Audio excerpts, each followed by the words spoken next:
Hello, everybody, and welcome to Now Dig This, the podcast. Today I have a very, very special guest, Sean Thomason.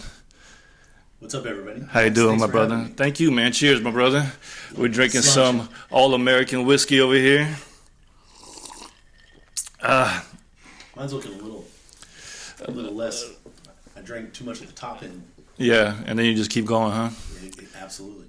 So let me ask you, first of all, how did you hear about Now Dig This? Now Dig This. When I was stationed in Germany for my second tour, I saw some videos that you guys were putting out, not as Dig This, but in first incantations of it. And then that was a long time ago. So that was probably when Randy was doing his first episodes of Now Dig This, like in the black and white series. Yeah, the black and white series. Yeah. Yeah, back in 2000s, early aughts or mid aughts. Right. And I was in Germany at the time, trying to keep my toe in the pool for the Atlanta music scene because I was pretty heavy into it in the mid '90s and late '90s. So how'd you get in contact to do this recent Now Dig This that you did? Randy Michael reached out to me and asked if I would be free to come down, and I was honored to accept. Awesome, man. What you guys do, and you guys are doing exactly what I would do if I had the same resources. Yeah, that's awesome, man. I'm very fond of what you guys do. Appreciate it. So you and Randy Michael go back. How far do you guys know each other? Just a couple of years, actually. What's funny is he probably doesn't even know this, but the first time I met him was at Limerick Junction Irish Pub in Virginia Highlands, and he was sitting at the bar a couple times when I played there, and we briefly met. I didn't know who he was. He didn't know who I was, and I'm not even sure if he would remember that that meeting. But it was me playing the Irish Pub there in Limerick Junction where I first met Randy and became aware of who he was. So y'all just started a conversation, and one thing led to another. Oh, I do this and I do that. Yep, and then surprisingly enough, we kind of lost track of him, and then saw. Especially during COVID, I feel like a lot of people lost connections or seen people since COVID times. Exactly, and then he, I saw that he paired up with John Speak, so I've known him for a while back.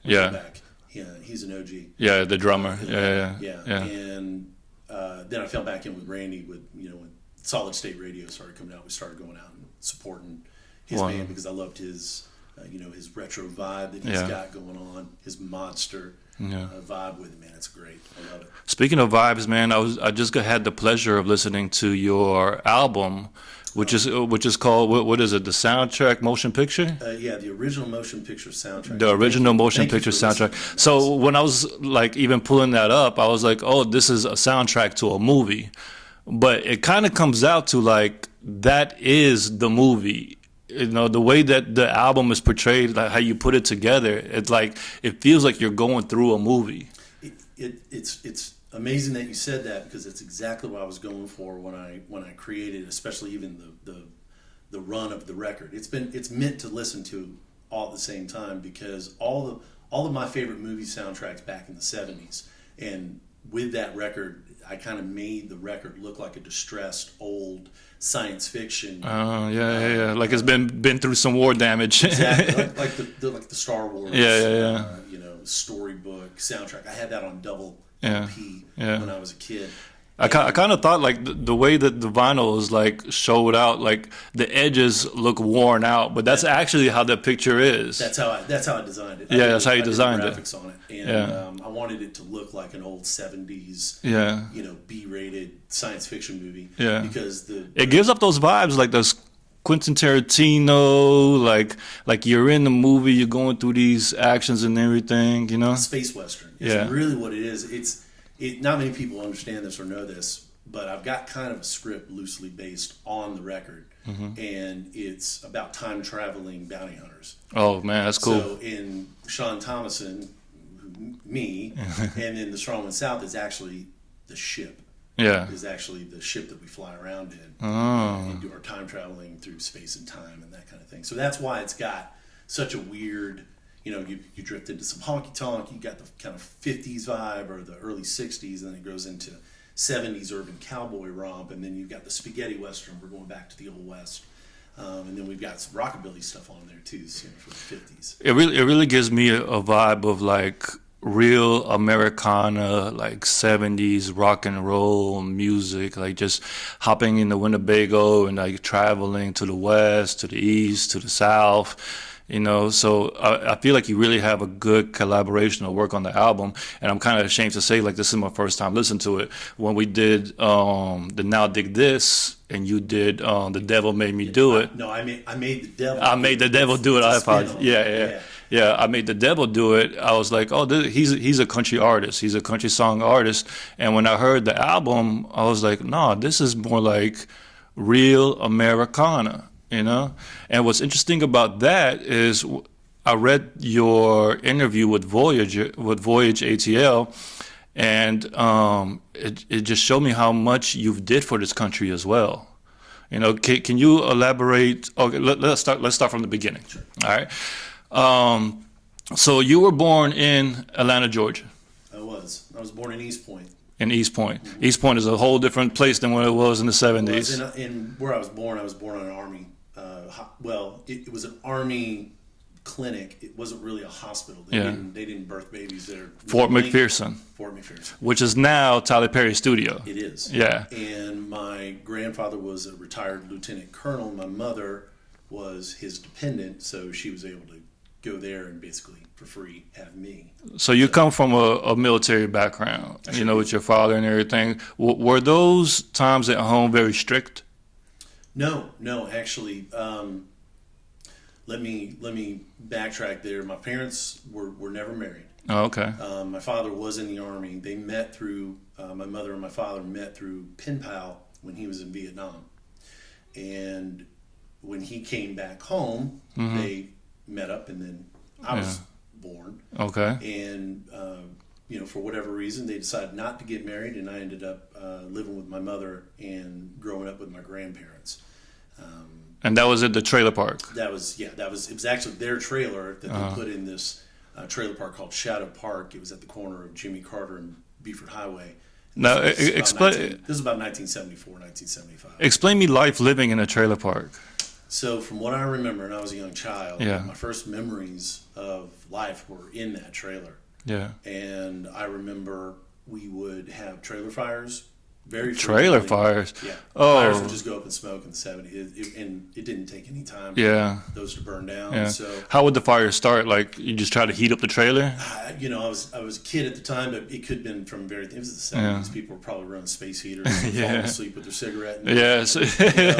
Cigarettes are very popular, But growing up there, I would spend the weekends with my grandparents because my mother was a young woman. She wanted to go out and be single. But, that trailer park was pretty rowdy. We had right next door, there was a full-blooded Cherokee Indian by the name of Charlie.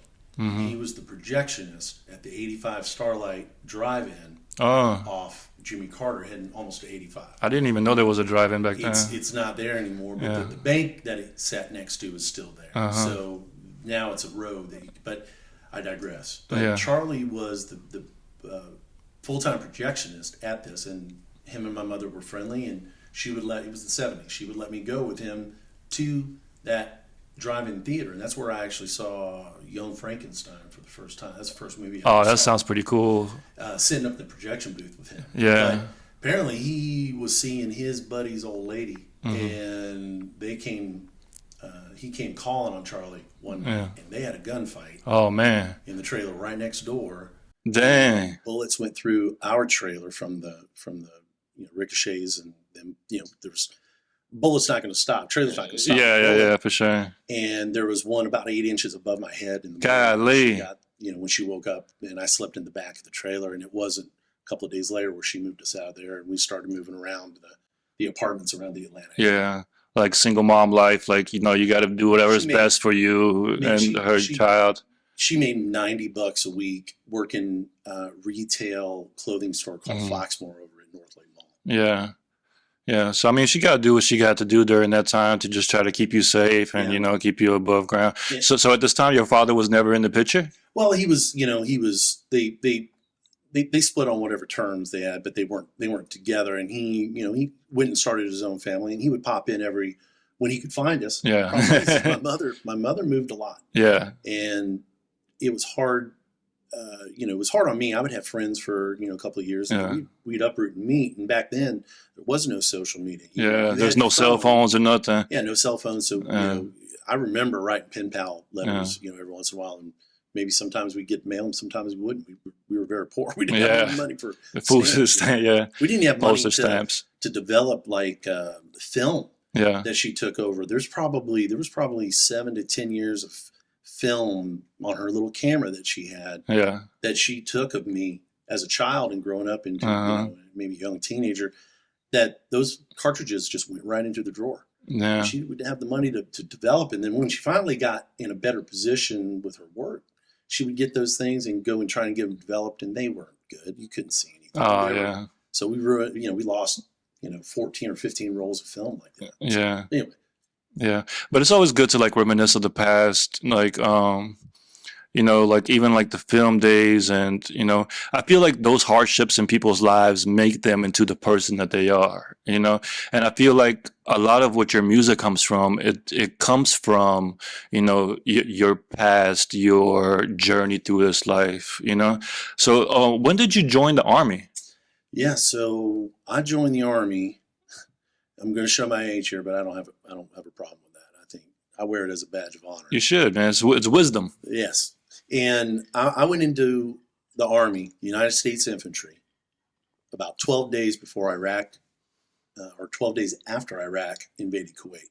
Oh, I already signed up prior to that. What is the Desert Storm? Yes, the first one. Oh, okay. So I joined. I didn't even know there were more than one. Yeah, there was Desert Storm in 1990. Iraq invaded Kuwait. Mm-hmm. Then there was another little incursion. Saddam Hussein moved his forces to the border again in 94. I actually deployed to the desert on that one. Golly. But then, is that what made you fall in love with the desert? Not necessarily, but we can definitely get to that. But the first tour of the Army, I joined in, and I was supposed to go airborne. But because of the war, by the time I got there, and I had tried to volunteer for airborne school at Fort Benning, I ended up becoming what's called a mechanized infantryman on the Bradley fighting vehicle. What does that mean? That I'm in this little, smaller than a tank. Some people like a Hummer. It's an armored personnel vehicle, APV. Bradley fighting vehicle. It's a weapon system that's got a 25 millimeter chain gun on it, 7.62 axle coaxial machine gun, and 2 anti-tank missiles. And you had to fire those too? I ended up being a gunner later in my career, but Yeah. initially I was still private, so I was just trained on basic maintenance of the vehicle. Yeah.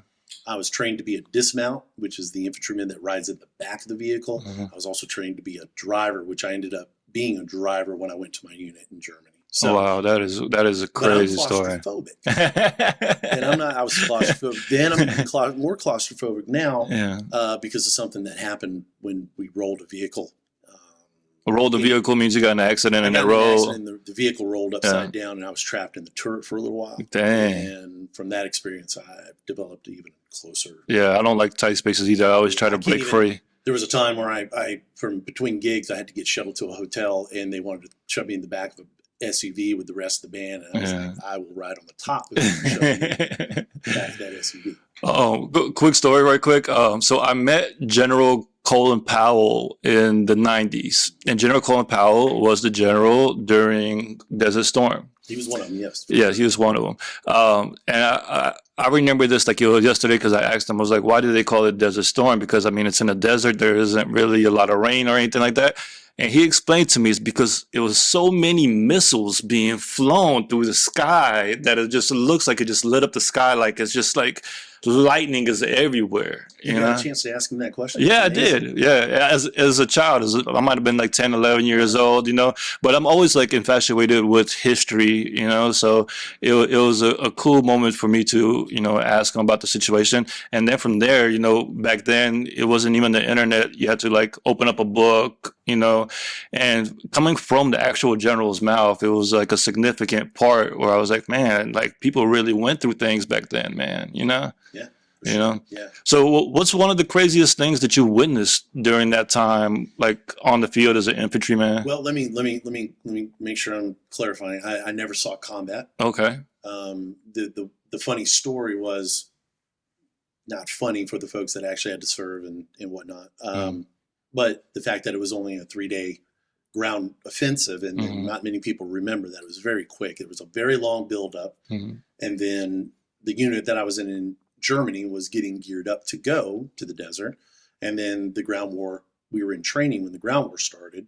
And then by the time we were getting out of the field, we were told that it didn't look like we were going to end up going. And that was, in 91. Oh, okay. So the first tour, I did not actually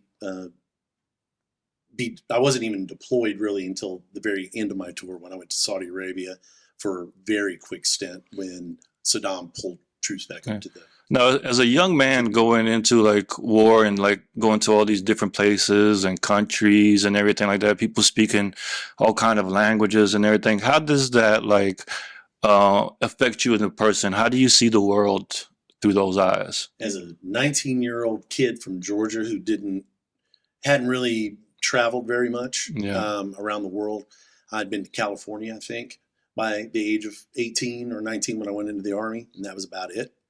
Other than Birmingham or Alabama and South Carolina and Florida, Hmm. hadn't really been anywhere. So going into that and being 19 and being able to drink, I, So you're able to drink when you're 18 back then? yeah, well, in Germany, yeah, you Oh, can in drink. Germany I you can think you drink can even drink there when you're when 14 now. yeah. Maybe it might be 16 now. Right. It's been a minute since I've been back, but yeah. So those kind of responsibilities all came on me at once. Plus, I was newly married at 19 years old. Oh, really? So yeah, the plan that I had was to join the 82nd Airborne, get deployed or get stationed in North Carolina, Hmm. Fort Bragg, and then I would be within close proximity of home. I'd come home on holidays, Yeah. some weekends, but going to Germany, the war, and all that kind of stuff. And I'll tell you, every second of every minute that I was awake in basic training, they were telling you, "You're going to war. You're going to war. You're going Yeah. to war." Because up to that I mean, you got to get mentally ready too. yeah, up to that point, America was not involved in all those things. We had Grenada before it, we had Yeah. Panama before it, and then before that, it was Vietnam. Yeah. It feels like America's always in some kind of war, Especially conflict. now, Yeah. So that got drove in my head, and that'll put the zap on your head as a 19-year-old kid. Uh-huh. And it took me a little bit of time to get out of that and kind of shed that. For years, even after I got out that first time, I would wake up every couple of months, waking up thinking, having a dream that I had to report somewhere and get my hair cut, Yeah. get shaved up, get my stuff, and report for duty. Yeah. So there's something that they do to you. Yeah. Yeah. in basic training Yeah. that just instills that. Yeah. That basic instinct, get up and go. Mm-hmm. Right. Yeah, and that was my first tour. But when I got out, I came back home, and I was able to fall back into some music. So during that whole time when you were in the Army, were you able to play music? Like how did you transition from, being a kid in Georgia, just moving from house to house to house, to joining the Army, to becoming this musician that you are today? Well, in between, during high school, I had a love for music. I mean, at age 5 or 6, I picked up playing Magnus air organ that my grandmother had. Oh, what's a Magnus air organ? So it's basically, it sits off the ground. It's got a vent underneath it, and you turn it, and it's got a fan that blows the air through it, and then the keys create the. Oh, so it's like a piano, but it's like an organ. It's an organ, yeah. Oh, so okay. It's an air organ. Yeah. So what kind of noise would it make? It would start. We have it. Oh. Yeah. The low oscillating, hertz of, a fan at that 60 cycle hum or whatever, and you'd be playing, and it had numbers on it. Uh-huh. And she had all these old 20s songbooks or, standards, like she'll be coming around the mountain. Yeah. And it'll have numbers, and you correspond playing the numbers with the Oh. melody. So that was the first thing that I ever. So that's how you learned how to play the keys? Initially, yeah. And Yeah, at what age? 4 or 5 years old? 5 or 6. I Wow, started 5 or doing 6. that. Golly. And then That gets the mind going. yeah, from there I started hearing songs, and my mom said I started picking stuff out. Yeah. And then by the 80s, she had bought me like a little mini Casio Uh-huh. synthesizer back in the 80s, and I started playing the songs that, like Axel F Yeah. from Beverly Hills Cop or some Depeche Mode songs or Yeah. something like that. Exactly that. That's actually the first synth song that I ever learned, which was Axel Foley. That's probably the first song I ever whistled. There you go. So from there, I grew up with my grandparents and my mom. My mother was heavy into like the classic rock Yeah. and southern rock, and my grandparents were on the other side of the spectrum with country and western. Uh-huh. Especially western music, like cowboy songs, like Marty Robbins was my grandmother's favorite, and she would always play Marty Robbins. I was jealous of the first episode y'all did. Yeah. When Randy Michael was talking about one of his favorite records Uh-huh. of the Gunfighter ballad record. Oh, yeah. Did you know that on this day, April 7th, 1959, probably right now at the same time as you and I are speaking here, Marty Robbins was recording that record that y'all were talking about in a single 8-hour session 65 years ago. No way. Today. Right now, probably as we're speaking. Wow. And it was released later that year, but it was recorded on April 7th, 1959. That's wild. So they made history back then, and we're making history today. There it is. So anyway, That is incredible. It's crazy how like the world goes in circles and always revisits the past. I always say it's a small world, especially when you meet people face to face or have conversations with them. It's like people from all different specs of life, whether you're from here or from there. You could always sit down, communicate with one each other, and find similarities or even differences that you can also like communicate on and feel each other's presence. Mm-hmm. I agree. Yeah. And we were talking about my grandmother, like I said, loved Marty Robbins, so that was the culture was all, and they lived out in the country of Grayson, Georgia, and I spent my weekends out there with them, and TV shows back in the 70s, TV shows like Hee Haw. Mm-hmm. Dukes of Hazzard on Friday nights. Love Dukes of Hazzard.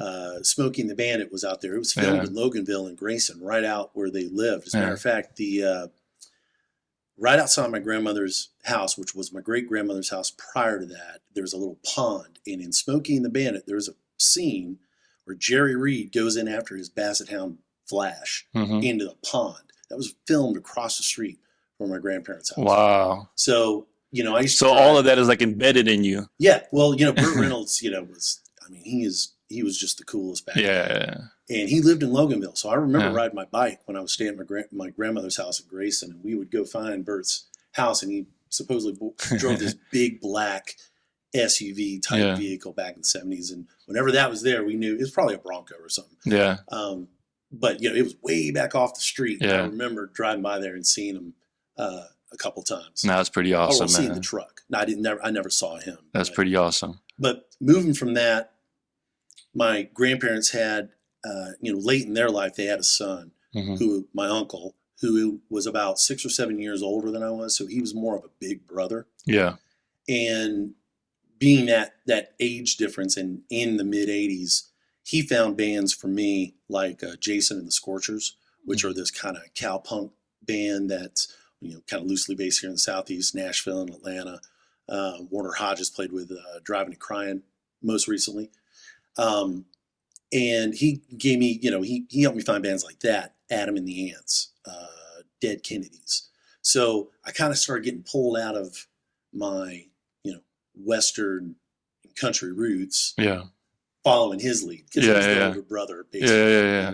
And I mean, like, this is new music to you. Like, you're like, oh man, this is exciting. It's fast. Yeah. You listen to Jello Biafra on Fresh Fruit for Rotting Vegetables. And it'll blow your mind as a 10-year-old kid like I was. What did you listen to music on back then? Did you listen to like tapes? Records? Yeah. So you would just be at home, listen to it. Prior to cassettes. Cassettes were kind of a new thing that were coming out. Yeah. I mean, they've been around, but they weren't like in your car or anything like that. Well, yeah. I mean, you could buy things and mount them in there. Yeah. But yeah, I remember looking at bands like the B-52s. Like Saturday Night Live was where, like what you guys would now do with Now Dig This. Saturday Night Live was doing with their live bands when they would come out. Like that was the first place I saw the B-52s. Oh, really? And me and my uncle were sitting in the living room at my grandparents' house on some, Saturday night at 11:30. Yeah. when Saturday Night Live came on, Yeah. and they said the B-52s, and they had their little bouffant beehive haircuts, Yeah. and The Love Shack. and Fred Schneider had his little pencil Yeah. thin Yeah. mustache, and I was And you were just like, what is this? what This is awesome. and I remember looking at my uncle, and we were like, they must be punk rock. Yeah. Because back then, we were in Georgia. We were Yeah. in rural Georgia, Yeah, basically. yeah. We didn't know anything. We Right. didn't have the internet. We weren't cool enough to Yeah. have found little 5-point set. Yeah. It was like we were just out there by ourselves winging it. Yeah. Whatever's on TV is what we're listening. Exactly. Yeah. And that's where I discovered bands like B-52s, Bow Wow Wow, Adam and the Ants, Yeah. which is one of my favorite bands. He's getting ready to come. Adam Ant's coming next Sunday To Atlanta? to Atlanta. Oh, wow. Easter. Yeah, I'm excited about that. Yeah. Shit. And then one of my other favorites, Wall of Voodoo. Uh-huh. Wall of Voodoo, that Call of the West record. And I know people are going to think it's funny because they're Mexican radio. What is that band now? Mhm. Man, they wrote the most original Southwestern desert punk Western record I've ever heard in my life. It's great. I still listen to it today. So those are the things that influence you to start doing music in your teens? Yeah, well, going back to my teens, as I was picking up synthesizers, And you're rocking out to the B-52s and the Voodoos exactly. and the I had a thing for the young ladies, and their gothy. I think everybody does. Yeah, well, the gothy look. Butch Walker once told me he was like, man, we called them gloom cookies. And I was They'll like, call them what? gloom cookies. Gloom cookies. Gloom cookies. That was my first. Butch, you said it, not me.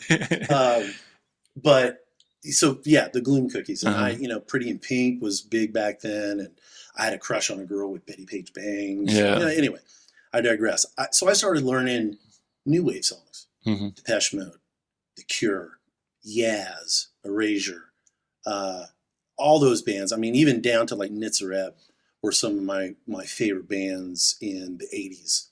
As I even had the flock of seagulls hair. What? Swooping up on one. Oh man, it was great. It was glorious. Good times. But the one thing that I didn't really ever get into was I may have liked in 7th grade the hair metal stuff, like Kiss, Def Leppard, Quiet Riot. Yeah. I had a little stint, but Yeah. from there it was pretty much just punk rock, new wave, Yeah. until the 90s when I started kind of getting back into country because that was my first deployment in the Army. So in the Army, did they listen to more like country music? Man, it was everything. Because think about it. In the Army, mm-hmm. especially in the infantry, which are, some of the folks that are, don't mind getting their hands dirty. There was such a wide variety of music, you name it. It was very, very diverse. I mean, whatever y'all can get your hands on. Exactly. But in the 90s, there was a resurgence in country music. Yeah.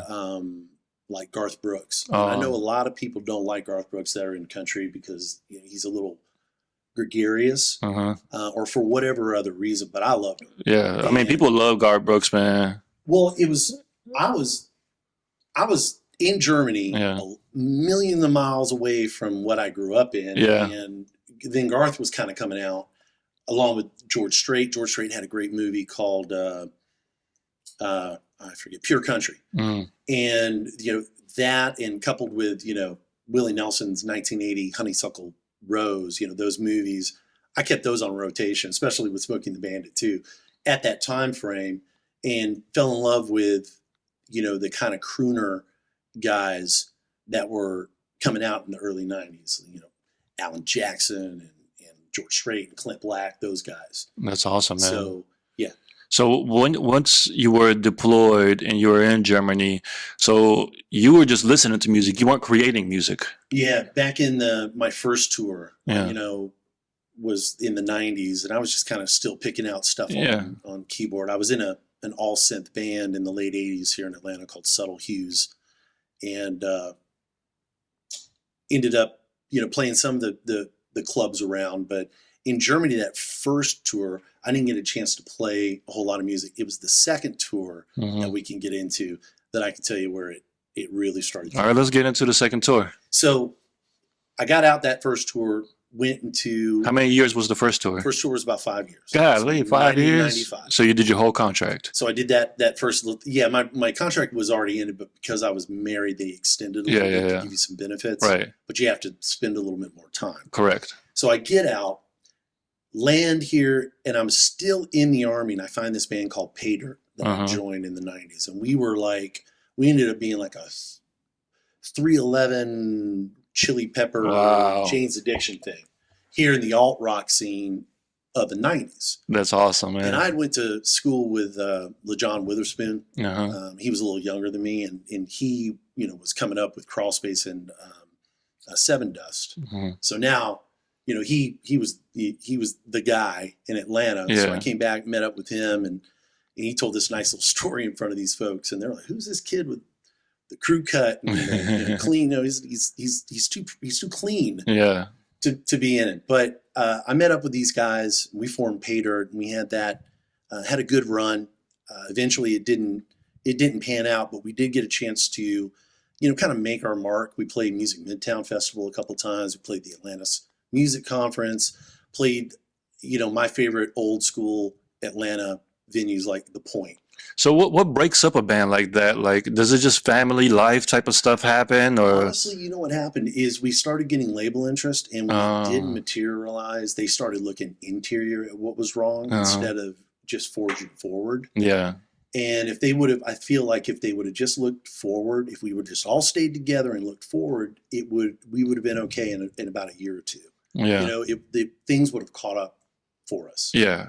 Yeah. But from that point, when it broke up, it really affected me negatively. Yeah. And I kind of I was like, man, I'm not supposed to do music anymore. Maybe I'm supposed to be in the Army and go back in. And so that's when you went back in? So I went back in. All right. And that's where 9/11 happened. I was trying to get into Special Forces, but I had actually dislocated my knee during the first Pay Dirt show we did, which was the night the Braves won the World Series. Wow, back in the 90s. Back in 95. 95, yeah. It's called the Rec Room. Yeah. And I went through the shoddy stage setup right just at the corner. I shouldn't say shoddy, but I was jumping too high and being reckless, and I was 24 or whatever you do. So, and you shredded your knee on stage? On stage. And you kept rocking, or what happened? I finished. You finished the set? The damn set. And then sent off to the Grady Hospital? That's exactly where it was. Luckily, I'm still here today. So I sat down, and my knee is blowing up like a cantaloupe. Yeah. And so how'd you continue the set with a blown knee? That when you're under that kind of shock, and it was our first gig. We had been a band for about 8 months. Yeah. And this was our first gig. We're opening with our friends like Moonwater or somebody, I believe. And we were it was a Halloween show. It was in October. It was the World Series. Wow. And we were all dressed up, and I go down the first song. And then the first 20 seconds, I'm just like jumping and I'm down. And I just remember my drummer looking over. His name was Mick, and he was like, "Man, do I need to take you to the hospital? I'll take you to the hospital." Right?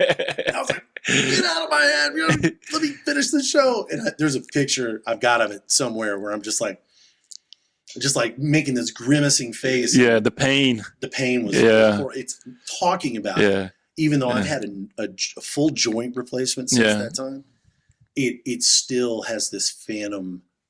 Pain. But during that time, it was like the adrenaline just kept you going, kept you rocking. What instrument were you playing in the band? I was just the lead singer. Oh, you were the lead singer. Yeah. Nice. Front man. Yeah. So during that whole time when you were the front man singing that song, you were basically on one foot.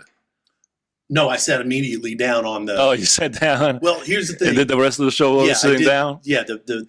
Luckily, I don't know. I guess they played the song without me singing it. Now that I'm thinking about the first song, because it was the second song. I got back up on the drum riser. And I'm just sitting there, and I was like, "Give me the mic." They're like, "Going to rush me to the hospital right now." Yeah. And I said, "No. I'm gonna do this show." It was a 40-minute set. Yeah. Knock it out and then take. And then I'm not dying. Nope. And then went there, and I had a bunch of problems with it. And like I said, from now I've got it. But going back to why I told that story, it was that injury kept me from going into the Special Forces. All right. So I knew my career wasn't going to go unless I wanted to do something that I didn't think was very high speed. So what did you do in the Army during that time? So at about the same time, I sang the national anthem for a change of command ceremony. What is the change of command? So it's like when there's a different colonel that comes in to take over the battalion. And where was that? That was in D.C.? That was in Germany. In Germany, wow. Yeah, for my second tour, I got deployed back to or sent back on orders to Germany to the same. How does somebody ask you to do a national anthem? Well, I went to the same concern that Elvis was stationed at for this second tour. Dang, that's iconic. And, yeah, that was kind of cool. So they found out, they just asked for volunteers. He's like, hey, anybody here sing in church choir? And I said, yeah, I can carry a tune. Yeah. And they're like, can you do the national anthem? And I was like, sure. I think I sang it at a baseball or a football game one time when I was in high school. And so I did that, and there was somebody there, and they're like, you need to go check out the Soldiers Chorus. And I was like, what's the Soldiers Chorus? They're like, they're this song and dance troupe down in Heidelberg, Germany. And already, when they said Heidelberg, that piqued my interest, because Friedberg, Germany, where I was stationed, where Elvis was stationed at this concern, was not great. Yeah. And I'm like, Heidelberg is awesome. Yeah. I've been there. It's amazing. And so I looked into it. I found where these guys are going to be doing like a little show, like a little satellite show. Went and met up with them. They made the invite for me to go down there. Yeah. And then I was selected almost immediately and put on orders, pulled out of my infantry unit, and sent with this Soldiers Chorus, which basically is a culmination of, they do the same thing with a bunch of other guys and gals from different MOSs. They pull us all together. Yeah. And we're a singing troupe. How many people you talking? 30 people, 30 people chorus? In a combo behind us. Like 6 or 7 players. Yeah. And then, you know, got the sound engineer. We were our own self-contained little production unit. Yeah. And we did these little, you know, kind of corny packages of Beach Boys and Motown and disco. I mean, something to liven up the infantry. Exactly. Yeah. Well, they pulled me out of the infantry for this special. Yeah. But I mean, who would you perform for? So we would mainly for local national fests and events going on around Europe. Yeah. They would call us in to kind of be the ambassadors for the U.S. Army there. Yeah. And we would perform in a beer tent to 3,000 people. Wow. And one of the deployments that we did for down to Kosovo, and we did a television performance in a studio, in a very cold, dank studio, big, you know, off in the field, just this big metal building. There were a production crew of maybe 4 people running 3 cameras. Yeah. And they televised it to Kosovo. And after we got done, they were like, that was awesome. They were like, well, how many people did you think saw it? Yeah. They were like, well, tonight there are 3 channels in Kosovo, and 2 of them were carrying you. Wow. So about 8 million people. Wow. And I was like, in Kosovo. In Kosovo. So we're huge. I'm huge in Kosovo. Yeah, we're huge in Kosovo. Yeah. They're barely like learning English, you know. Right. But from there, you know, that was a big group, but I was always kind of known as kind of the rock guy. Yeah. The guy that was a little more gregarious than most. And I got pulled out and plucked and put into the Army rock band, which was called Nightfire. And it was a little smaller group of people, and it was all. So the Army had its own rock band? Yeah. Oh. Did.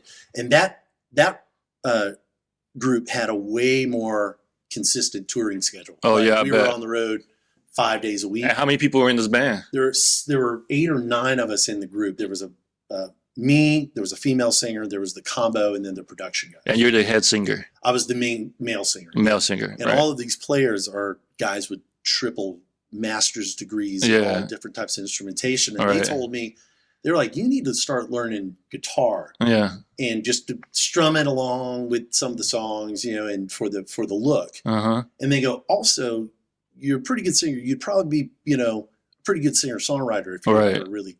And I'd already been writing songs, but I always relied on somebody else to play the instruments to be able to help me flesh the song out. Well, I went to Cologne, Germany. I bought my first electric guitar there in Cologne.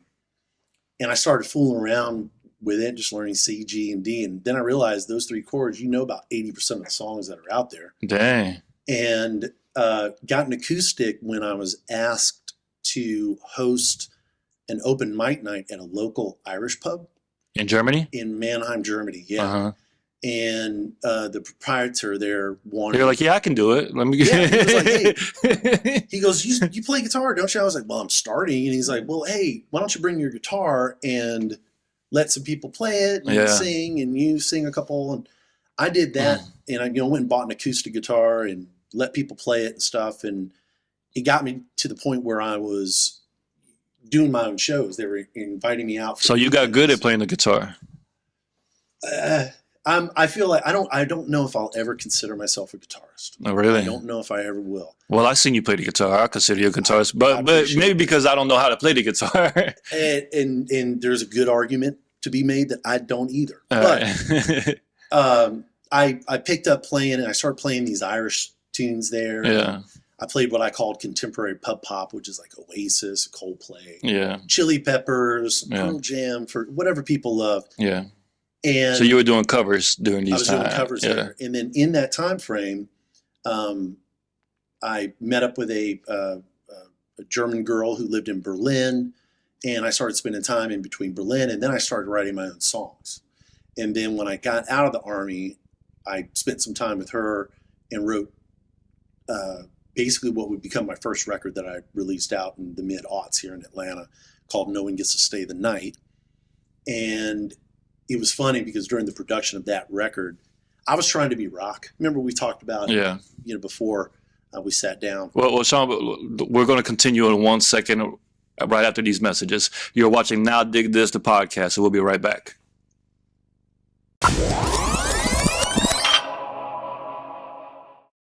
Hello and welcome back to Now Dig This, the podcast. Today I have a special guest with me, Sean Thomason.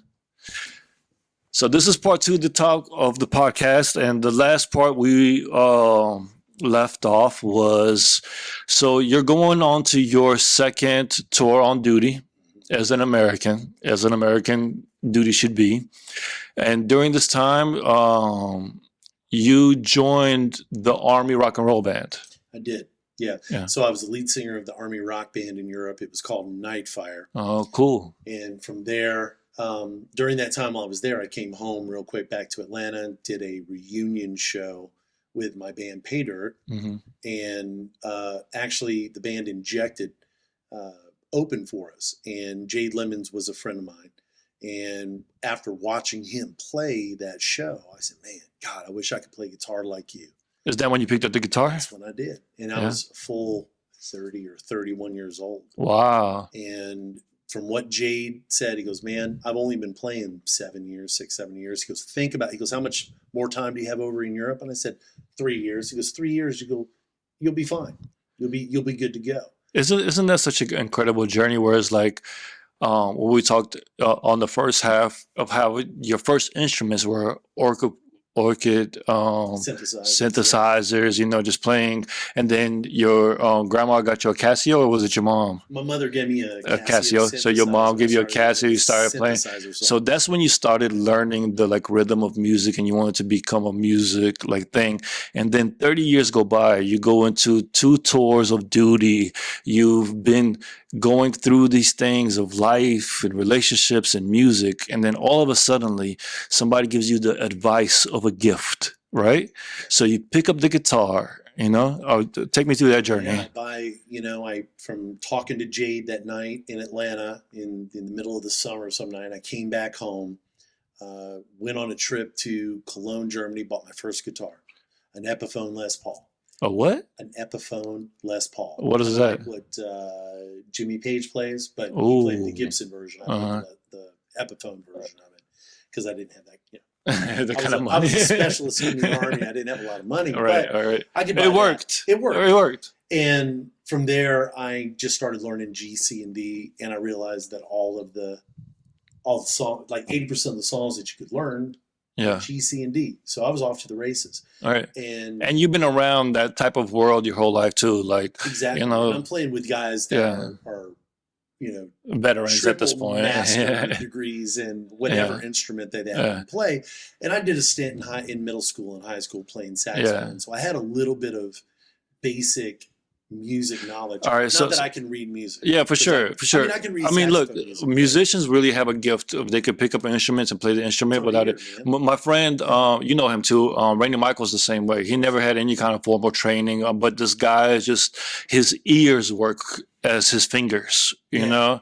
And I feel, He's a monster. yeah, and I feel like a lot of times the musicians are like that too. Is like where it's kind of like Ray Charles, like you know, you close your eyes, you can't see anything, but your ears work your fingers. You play that instrument however you play And it. it's almost even like, I mean, any musician can even probably relate to this. You're in a position where your live music or live sound is not great in the Yeah. car, but you can feel the vibrations from your instrument, and if you're a singer as Yeah. well, it all kind of connects. Yeah, And you can feel when the vibration is right. So you could almost get away with not doing a show with Yeah. a monitor system based purely on the vibration of Yeah. the universe guiding you through that path. yeah. When you did that little signal with your throat, it made me think about. So I was reading the article on, I think it was Voyage ATL, and it said that you had to get throat surgery. I did, and I would just like take a second to thank Voyage ATL for featuring my story. Yeah, You shout out guys- to Voyage because I read that and it really put me on to more of Sean Thomason than I even knew about him, and that's what caused us to do this interview. Well, I appreciate that, and thank you, Voyage ATL, for featuring my piece on there. But yeah, in 2011, I had returned back from singing on the West Coast and doing shows in Vegas and opening for, not opening, but actually playing shows with guys like Tony Orlando and Brian Wilson, which is, we could save that story for another time, because he got sprung on me at the last minute. Yeah, that's Vegas, man. Yeah, exactly. Yeah. So, but when I came back, I fell back into playing in the cover scene where I was singing songs that weren't right for me because I was made to sing those songs. Yeah, 'cause I mean, you're just jumping from bar to bar trying to make a penny. Exactly. Yeah, And I was a full-time musician. yeah, And I was doing just whatever. You take whatever work you can get. yeah, for especially sure. when it keeps the lights It's savage life, man. You know, you just got to hit the road, man. But what it did was it damaged my vocal cords. Oh, and, okay. I had a couple of polyps on there, and now they know that it was polyps. What is But polyps? Polyps is when you strain your cord to the point where you pop a blood vessel, but Ooh, it doesn't fully rupture, so it fills with a pus-like substance, which over a very short time hardens, and it's like putting your finger on a guitar string. So if you can imagine trying to pluck a nice little E, Uh-huh. and you've got something on your string, and it's not your finger. You're not in control of it. So that is a very good way of describing that. Yeah, so I lost a lot of my mid to high register, and I do a lot of falsetto work. Yeah. You have an incredible voice, man. Like I would never be able to tell until I read that article about your like vocal problems. Well, I appreciate that, Max. Thank you Yeah. very much for saying so. I really work hard on keeping my voice healthy. Yeah, it's good, man. And I'm a little bit more of a crooner, so my tone's a little bit more solid and pure. Yeah. And it doesn't lend to singing rock music. Yeah, So what happened was they weren't sure what those growths were. yeah, They had to biopsy them. yeah.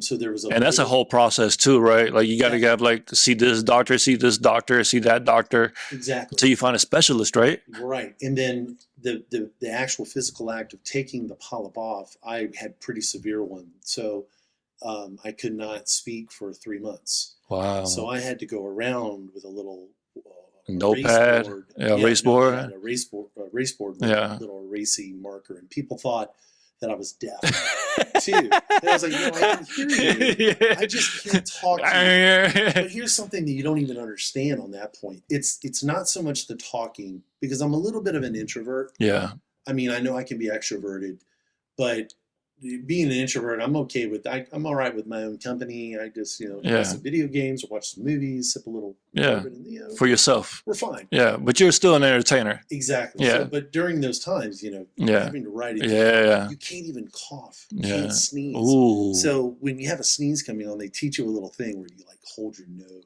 Really? this way to like Yeah. hold that. Yeah. So Well, that must be. Coming out Was of it painful? it was painful at first, like you had strep throat. Yeah. That subsided But 3 months of strep throat? relatively quickly, but it didn't feel like that. You just couldn't Okay. speak. Yeah. Because Vocal cords are having you learn how to make sure you're okay. So from that point right there, I really realized I needed to tone it back. Yeah. And because I started writing these Yeah. Western and country songs Yeah. when I was in LA, Yeah. those little pieces that I talked about before, Yeah. it helped me make that decision to start moving into stuff that was more fitting Yeah. for my voice. And now folks that have known me the longest, like my mother, Yeah.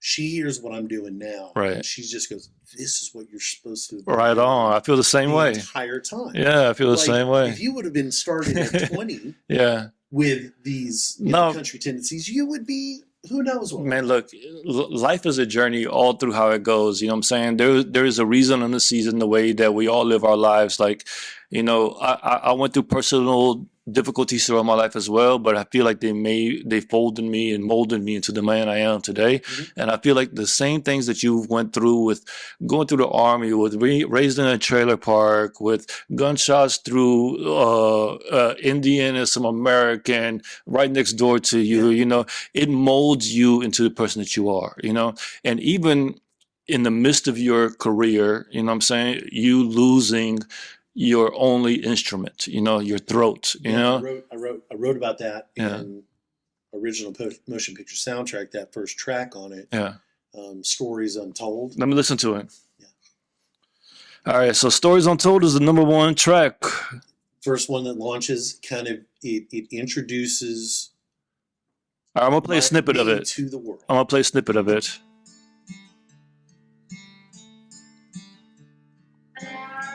I like that riff. The stage is set. This ain't the way that I've been to. It's about a love loss. End up this way. Did all we could, but we ain't come through. All right, sneak preview. Check it out when you get a chance. Yeah, for sure. So that song right there. All right, so the #1 song on the album is called Stories Untold. Mm-hmm. Well, that's deep, first of all, for a headliner.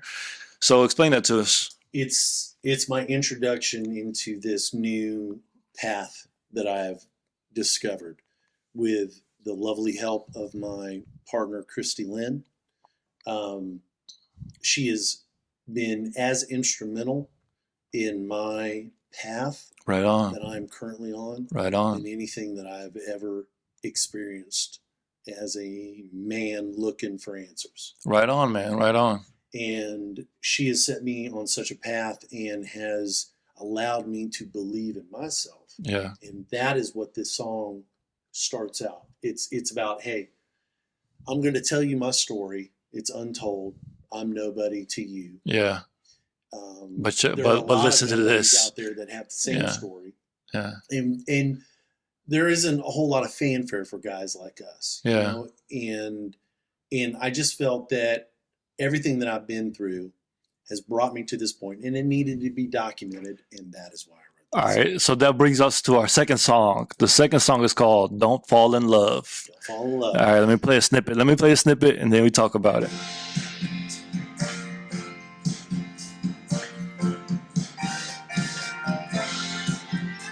Some might say that I'm a selfish man. Some might say that I'm a selfish man. First line's at the gate. That line says everything in the song. What it is about. That's the story of every man. Exactly, but it's a man who's self-realized. Right. It's like, hey, I understand. Some might say I'm a selfish man, Mm-hmm. but the next line, but the beating my heart has been taken is all I can stand. Ooh.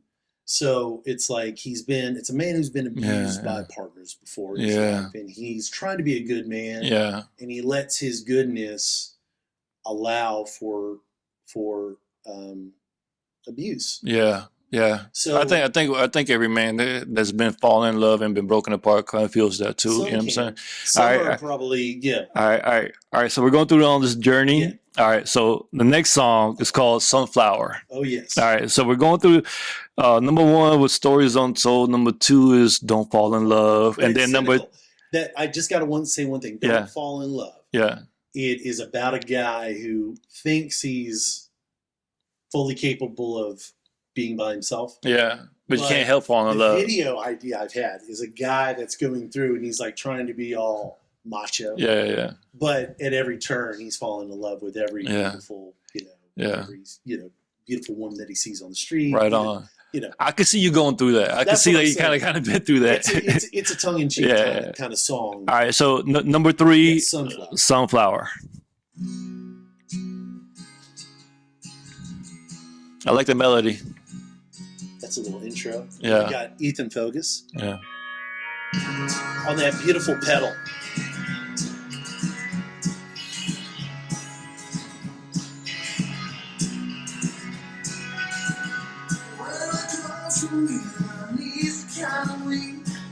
All right, Sunflower.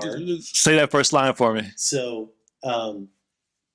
that's it's funny when you're not singing a song. It's kind of hard to remember the first line. Yeah. Of You it. want to play it again for you? Well, no. What I really Okay. want to say about the song, Yeah. if you don't mind me No, saying, I don't mind. is I wrote this song about living in a time when I was in California, Yeah. and I had such an amazing time out there, Yeah. but I was completely alone Yeah. without a partner. Yeah. And I wrote this song feeling like my current partner, Kristen Yeah. Lynn, that I could put her into this moment in my life. Just like frame of your Exactly. imagination. Just, like get a time machine. Yeah, Bring her yeah. back I wish into I it. had this woman here with me. That is what everything that I Wow. wanted at that moment in my life Wow. is where I'm at right now. Dude, So it gives a good like analogy of like a sunflower. Like you don't see it grow until it blossoms, and then you capture the moment of it. That's exactly what I mean. That's beautiful, man. That's beautiful. So I just wanted to highlight that. Yeah, Not for that sure. I wanted to get too much into For the sure. lyrics. All right, so let's go to the next song. Number 4 is In the Morning. Yes. This is one of my favorites going into the next one.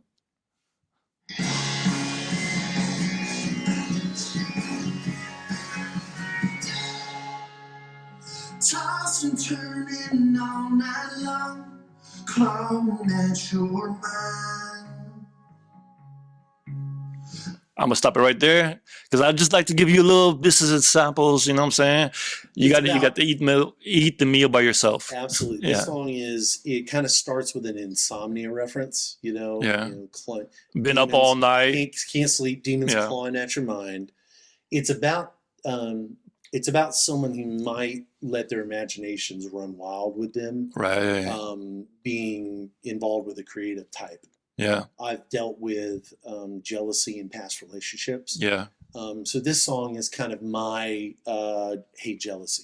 I feel like What it it's is. Jim a. Blossom's I feel like it's like a new awakening type of song. Like, every morning we wake up, right? Yeah. You know what I'm saying? Every morning we wake up, but like on some mornings, whether you had a binge-full drinking morning or you worked your ass off, you know what I'm saying? You wake up feeling new. You wake up feeling refreshed. You wake up in a different. Don't make sudden life decisions in the midst of a 2 a.m. tantrum when you are either high or maybe drinking a little something, Yeah. or just in your Yeah. own mind. Sleep Just on sleep on it. it. Wait until the beautiful sun Yep. comes up and you have that hot cup of coffee with Yeah. your partner, or maybe Yeah. whatever problem you happen to be, Yeah. happens to be crushing your soul at that moment. Yeah. Just let some sunlight. Yeah. Right on. Right on. Let some sunlight in and see if it shines some perspective. So this next song is one of my favorite songs. It's called "Would You Bleed Alone?" Would you bleed alone? This is a country western right here. Oh, absolutely. You can see the buttes Yeah. riding by you.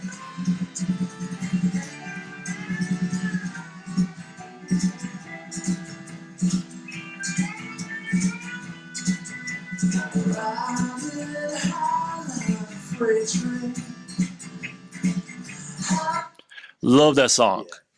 Riding high like a freight train, Yeah. blinded like a hurricane. Wow. So it's basically, the story depicts a hero who is riding in the middle of the night in pitch blackness toward a danger unknown of some element that has done him wrong. Yeah. And he has to take care of business All right. right here, Yeah. right now. Yeah, There's an urgency yeah, in the song yeah, with the gallop. yeah, And shout out to Radley Fricker, who played drums yeah. on that. He created a shuffle that I have yet to get a live drummer to accurately duplicate. Shout out to my Respect, drummers; they're amazing. respect, Respect. respect. Radley Fricker is. I mean, just that title is like the title of it is called "Would You Bleed Alone?" Is like to me is like as a man, like we go through these journeys in our lives, and as a man, we are protectors, we are caregivers, And most but of us are not ones to reach out for help. We like yeah, to at handle all. things by Like I would never ourselves. ask for help, like I'll have to figure out a way to do it myself. We will only read. We will never read the directions. We know enough from YouTube to not do that. But you were saying, I was saying, like, as a man, this type of title is how it is, As a man, we've been all cut before, and sometimes you have to bleed alone, You have to pat yourself up. You have to fix yourself up, you You have have to to get Rambo yourself. ramble yourself, and tie it with You have to fishing get line. back on your high horse and take off, Yep. you know, Dust yourself out one foot dust in front of yourself the other. off And and that's take what off. this is. That's what this is ultimately about. That's what I take from it. And that's what I really love about that song. Just like it just takes you like, you know what, forget everything else. I'm jumping on my horse and I'm saying taking off with the wind. Yeah, and I love I'm a storyteller. Yeah. I love those old Morricone Yeah. spaghetti westerns, Yeah. The Good, the Bad, and the Ugly. That's what I envisioned in the song. Yeah. And my pal Mud Mosley from Andrea Mudd Yeah. is the lead guitar on Oh, that. man, And he's can great. Focus on pedal steel. Yeah. And the two of those guys, I almost don't even have to say anything. I could just sit back and let those two guys just rock have out. at it. Yeah. And it is Yeah. it is one of the most proudest works I've Yeah. done. Yeah. ever. I really like that song. Would You Bleed Alone? All right. On to the next one. Number 6. My neo-tradition. Number 6 is called, let me take a drink. Let me clear my throat. Cheers, my brother. Cheers, my friend. Next song is called With a Whisper. With a Whisper. All right. Features my pal Adam Pullen, who is my main fiddle player. He All right. plays also in my live band from Athens, Georgia. All right, let me Shout out play a snippet of it.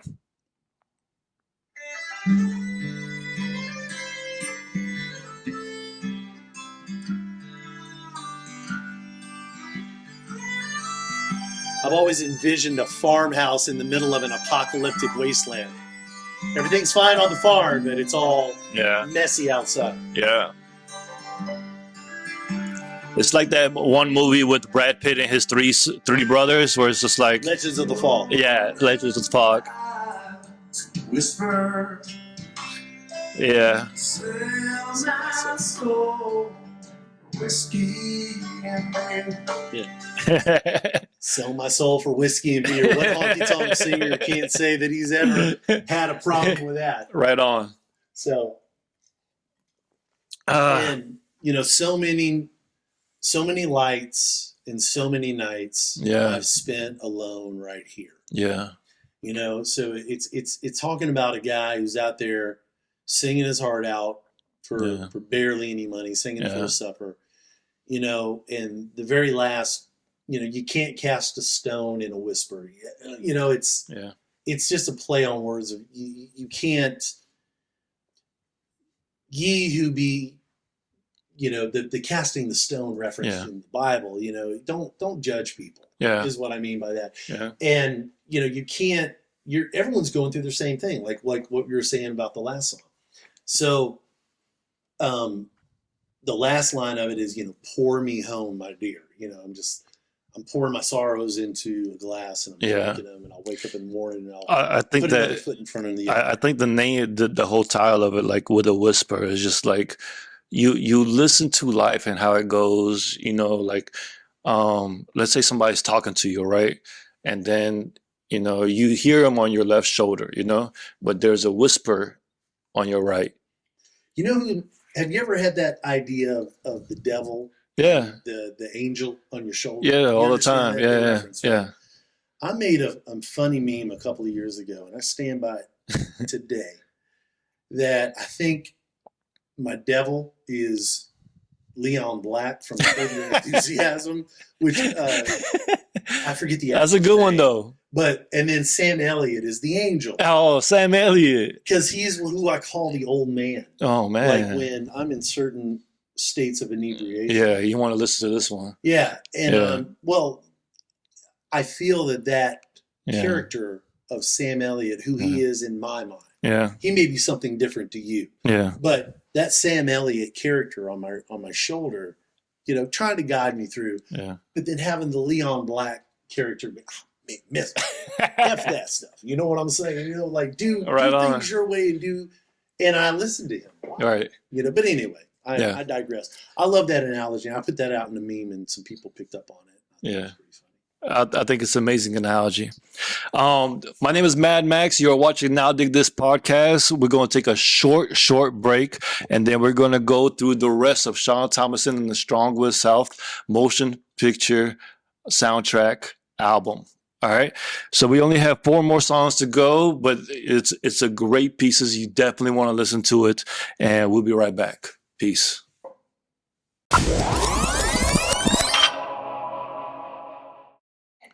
Hey, and welcome back to Now Dig This. My name is M.A.D Max, and I am here with the infamous Mr. Americano himself, Sean Thomason.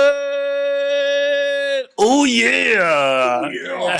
Snap into a sin gin. All right, so we are on part 2 or 3 of this interview. You have some more of that Jack Daniels next to you? I did. Can you pour me a little Are cup? we going on camera with this? Yeah, Let's it's do it. okay, man. Fuck it. The one, the only Mr. Yeah. Daniels. There was a gentleman that used to come to see me play in. He didn't say no. Oh, sorry. You good, man. You There was did a right. gentleman You that did used to right. come You did see right. me You did right. Play in Alpharetta You did right. at the Wild Wing Cafe. Yeah. And his name was Jack Daniels, and he was friends with some of the fellas in the Outlaws. Shout Yeah. out to y'all. Yeah. And I always thought I was put on, but apparently his name was Jack Daniels, and he's a car painter, Wow. and he's a lovely gentleman, and he used to leave us $100 bills for tips. Whoever gave him the name, known. Here's the Jack Daniels, wherever you are, Yeah. my partner. I'll see you soon. I hope. Golly. I know it's stout without the Coke. Yeah, it's that without the Coke. So where were we? We All were right. in the album, the original motion picture soundtrack. Yeah, the original motion picture soundtrack by Sean Thomason and the Strong Wind. Strong Wind South. All right, so we left off at number 6. So this new part, we're going into part 2. I'm excited because I don't remember the track listing of my own record. All right, so the next song we're going into Pieces, and it's called Pieces of Me. Oh, this not is a tough one. Piece of Me, Yeah, Pieces of Me. Pieces of Me. This Okay. is a hard one for me. Let's listen to a little sample of it. It's a 4-time you cover up. Starting to think, girl, it's not me. Let you back in time and time again. Oh, that's an emotional ballad right there. But when you calm down, Uh-huh. burn those pieces of me. So Ooh, it's about somebody who, that's deep. well, I mean, it's about dealing with somebody who's got such a jealous nature it's ruining the relationship. Yeah, And I've been in that situation a couple times. because you're a superstar. I don't know about that, but Yeah, I understand that I can be a little gregarious, and if you watch all of the documentaries about any artist Yeah. who's had any kind of length of career, you're gonna have some, let's just say, infidelity type situations in that situation. yeah. But a lot of that was based a lot of an ego, and if Yeah. you are confident about who you are, then that doesn't end up being an issue when you're an artist. So when Now, you say Pieces of Me, like how does that come to? Well- how does that come into the fluctuation of the song? well, what this particular partner was doing was abusing that trust of, hey, look, I'm doing this thing, Yeah. but I'm coming home to you every night and I'm Yeah. not being Yeah. crazy. So Yeah. if you can't handle that, I guess you're just going to have to Oh, just, because she's just throwing things in her own head. right, break Yeah. up our relationship Yeah. and burn those pieces of me because this Yeah. is who I am. Yeah. This is what I do. Yeah. And I'm being true and faithful to you. Right. And I Right. always Right. will be. Yeah. But don't stand there and flip me off from the back of the room. The While I'm doing it. insecurities. The insecurity Yeah. is insurmountable, and I Yeah. couldn't take it, and it Yeah. broke up the relationship. Yeah. And If there isn't trust in the relationship, there is no relationship. 100%. Yeah. Yeah. I feel I like agree that that- totally 100%. Like you have to be a trustful person in a relationship. You You know? have to be a strong person. Yeah. That's very. And you have to be a secure person when you're Yeah. in those kind of relationship Yeah. situations, because if you're not, you're not confident in yourself. Yeah. And if you can't be a confident individual, how are you supposed to be a partner with somebody? Right. Right. Yeah. Because it takes a balance. You know. It takes a 100%. balance. I agree. Sorry to get deep on you. Now dig this. Yeah. Let's have another little drink. and let's I talk like about the getting fun deep though. I songs. like getting deep. Yeah, but let's talk about Because the fun songs. these. So you telling me the next song is fun song because it's Yes. called "Sing Alone." But listen how happy you are. Okay, let When me you let me get try rid it. of Let me try it. Let me try it. bad baggage in your life, people. Listen to the song I- and tell me if this doesn't sound like you driving down the road, leaving that bullshit behind you.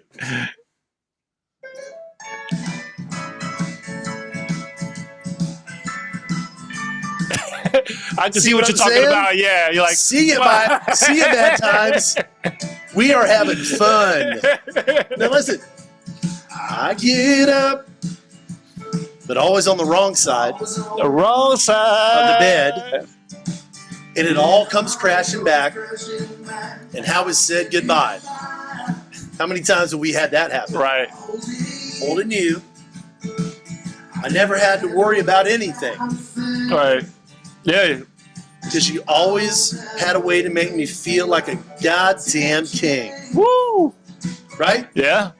But who we were, ain't always who we are. So Yeah. maybe I was a player, but I'm not anymore. Right. We all grow up. What we both been through as older people Yeah. broke our hearts. Yeah. Find myself driving down this one lane road. Yeah. And if nobody can keep up with me, I've got to sing alone. Woo. That's hot.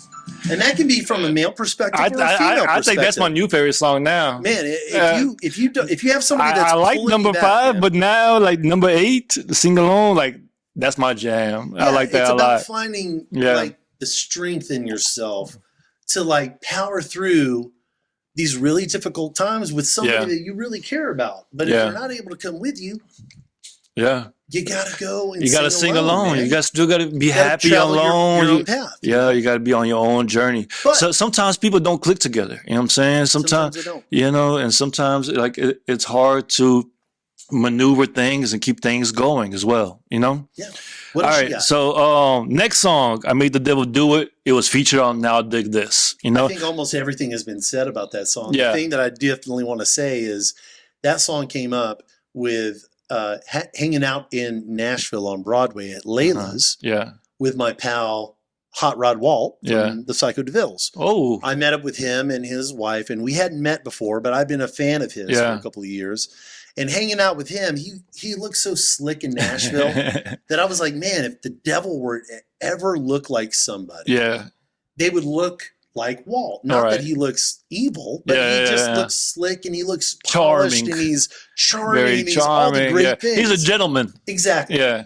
And I just had this vision of him in this like Yeah. blood red nudie suit with little black horns, but he's just like got a little spink, like a little diamond Yeah. in his tooth. And he's like, hey, kid, come sign this All right, contract. I'm gonna play a piece of it. Please.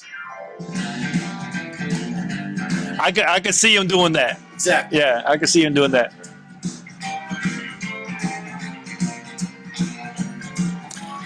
All right, I'm gonna stop it right there I know, because please, if you want to watch the video, if you want to hear the song, it's on Now Dig This as a whole full video. Hey, welcome back to Now Dig This. My name is M.A.D Max, and I am here with the infamous, the Americano himself, Mr. Sean Thomason.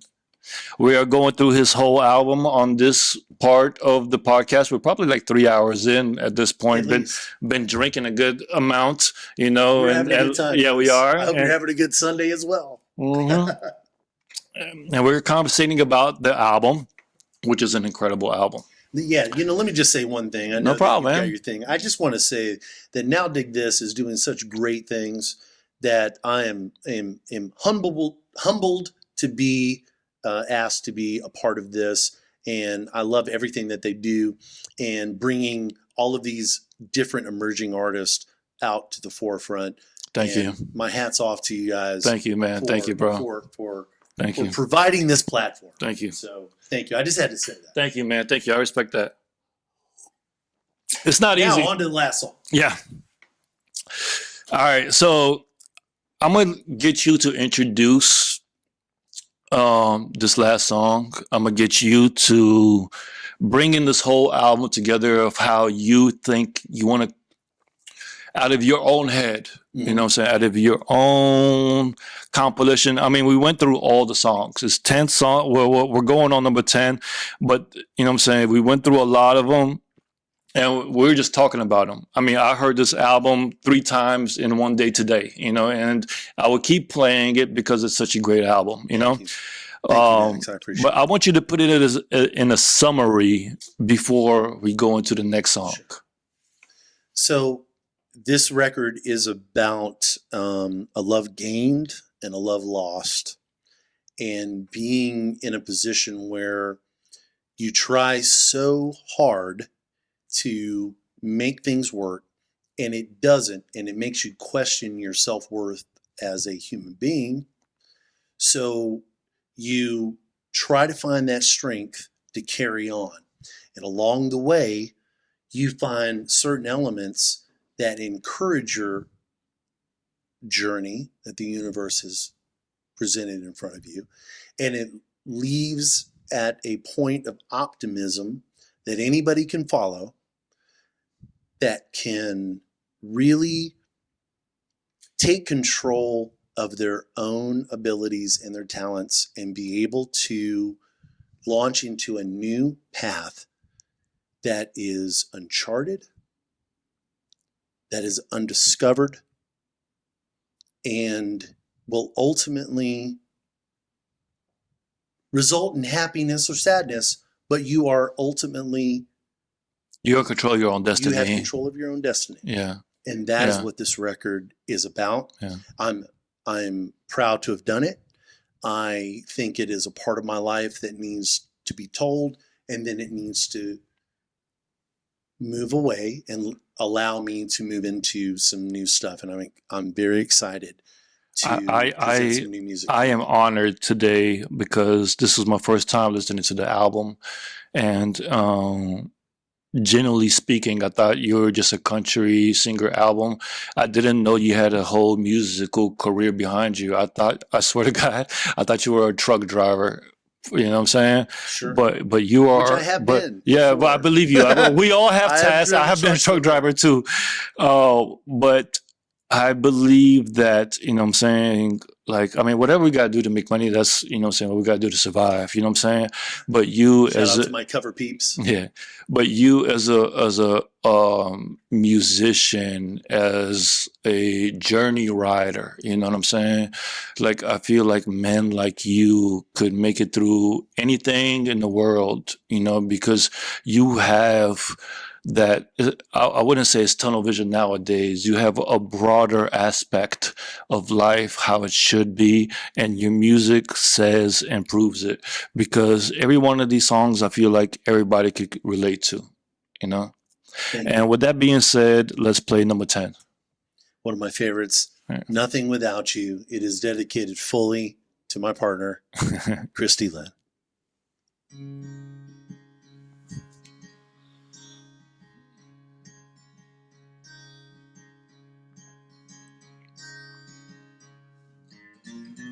I used to be someone, but I lost my way. Can't take a memory scattered out in front wind blow down like the leaves drop street. I gotta give them snippets, so they could take the journey on for themselves. Yeah, please. Yeah. So, I think the last part of that song was like, so I could carry the memories to down the streams. What did you say that? Yeah. So, well, the I know by now. Yeah. Hold on, I think I know by now. So it talks about at the very end, if the mountains could see, Yeah. they'd be right behind me. So it's like the only thing stopping me is me. Right. I am my own worst enemy. Yeah. I will thwart my progress at every step of the way. I don't need haters. I have myself. Yeah, and you have love, like you said. Like I do, but I am my own worst critic. Right on. So, but we are always our own worst critics, But I feel like for you to dedicate this song to your partner, right? So she made you a different person than you were or were, So how do you think her influenced you? I mean, I don't know her that well. She's a beautiful lady. I've seen pictures and everything. I met her in person like once or twice. She is an amazing partner. Yeah. She is the yin to my yang. Right on. My peanut butter to my jelly. And I've never known such a strong bond with somebody until I met her.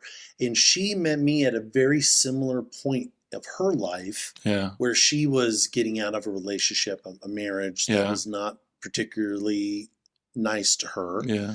And I was coming from the same thing, but I was just slightly more advanced. So she has been kind of following in that footstep. And I've been like, hey, look, you're about to hit this like phase, and it's like, but everything that we've come up in the last 4 years together. A moment in time.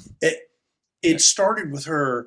I mean, I've always like worn cowboy hats, and I've tried to look good on my shows. Yeah, she's a fox, man. You got one. You got one. She is an amazing stylist. She's an interior designer, folks. If you need help with your personal style, she's a fox. No lie. Your kitchen or bathroom, she will help you out, Christine. No lie.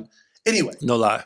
She's a fox, man. She has been amazing, and here's the thing: she and I both have found bouncing ideas of each other. Yeah, we have inspiration where we are. You inspire each other, much like you and your partner V. So your wife V. So when you find that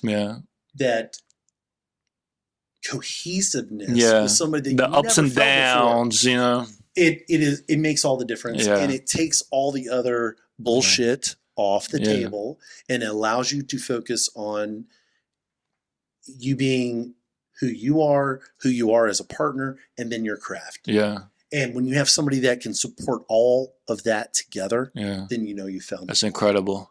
That's incredible. It's a good way of putting it. Shout out to our female partners. Ladies. Yeah. Gentlemen. This is a man's world.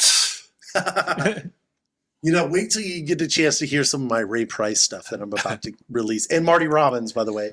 I'm going to do some cowboy songs and release those as well. And I can't wait to do those. Like Saddle Tramp. Yeah.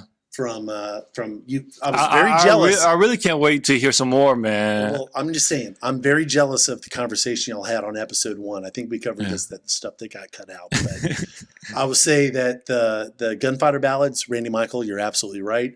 And I don't know if we covered that in the last one, but today is the day that record was recorded in a 8-hour session. In 1950 what? 1959. 1959. 65 years ago. 65 years ago. 12 songs. Saddle Tramp, El Paso. Yeah. They're Hanging Me Tonight. Yeah. Big Iron. Cool Water. Wow. That is one of the reasons why it is one of the records that will always be on my stranded play desert, while I'm dead. stranded desert isle. Right. That is always one of the reasons why that record will be there. Right on, man. Right on. I love it, man. We got to rap. All right. Yeah, we do have to rap, man. Sean Thomason, man. Sean Thomason. Folks, now dig this. Make sure you like, share, subscribe. these guys are doing amazing work, Thank you, man. and We try. we can't do it as independent artists Yeah. without folks that care about bringing Yeah. local amazing talent. Good music To to the front. life, man. And I gotta say Good music to that life. some of my favorite bands are Atlanta bands. Please Please, Ben Tricky, Reptile Room, Andrea M.A.D, Jeremy Ray and the Howdy Men, Evan Stepp and the I mean, Leonard Skinner, Sid R.E.M. Jordan, Andrea M.A.D. Like There are so many people. Get the Warsaw out. Clinic is my favorite right Warsaw now. Clinic. Holy cow! Yeah. Are you kidding me? Rambler. Yeah, Rambler's off the chain too, man. Dude. And I mean, they're like Randy Michael. You know what I'm saying? Like Solid state radio, yeah, folks. Atlanta amazing stuff going is on such here. a hotbed Yeah. for amazing musical Yeah. talent and folks that actually Yeah. care about Music. the community and Yeah. the music. Yeah. Get out to a show, buy a T-shirt, Yeah. buy a stream off. Show Apple local iTunes, support, even though man. boo to the big guy corporations, but get out there and support live Yeah. local music and Get artists. a vinyl. Buy a vinyl. Getting a vinyl is like, I feel like an eternal like timepiece, time stamp of your life. 100%. You listen to it, it's amazing. And your vinyl in particular is amazing. Motion picture soundtrack, man. Thank It's you, incredible, man. I'm looking forward to the next chapter. Yeah. Thank you so much for your support Thank you. of me and my band. Yeah. And I just love everything you guys do. I really So appreciate keep that, doing man. it. We try hard, man. This shit ain't easy, I man. know it isn't. You know what I I'm saying? it But we isn't. do it because we have a passion for it, you know? Like you have a passion for your music style, your lifestyle. I mean, this is what we do.